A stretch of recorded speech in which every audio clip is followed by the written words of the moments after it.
तनवीर भाई, कल के मैच के लिए इमाद अवेलेबल हैं, गैरी ने अनाउंस कर दिया है। It's a good news. अब किसे रिप्लेस कर रहे हैं? आजम को?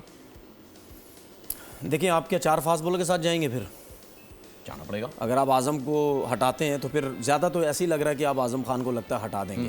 तो इमाद आता तो फिर आप 4 फास्ट बॉलर्स के साथ जाएंगे।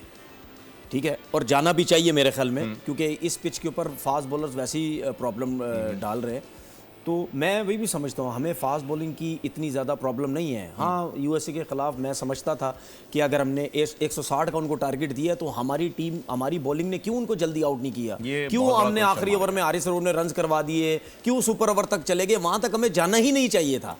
ठीक है ना, वो हमने बहुत बड़ी जो है मिस्टेक की। प्रॉब्लम ये है, देखना ये चाहते हैं कि हमारी जो बैटिंग लाइनअप है वो इस बॉलिंग के खिलाफ क्या करती है।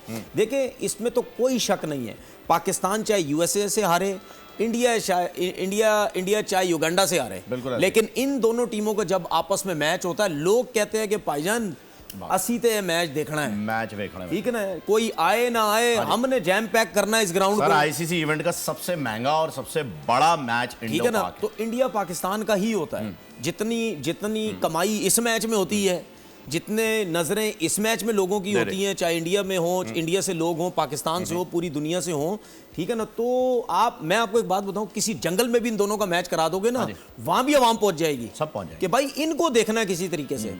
तो इस वजह से मैं कह रहा हूं कि पाकिस्तान जो यूएसए से हारा है, शायद अब उनमें ऐसी बैटरी लग गई हो और अब हम डू एंड डाई है, इनको पकड़ो किसी तरीके से।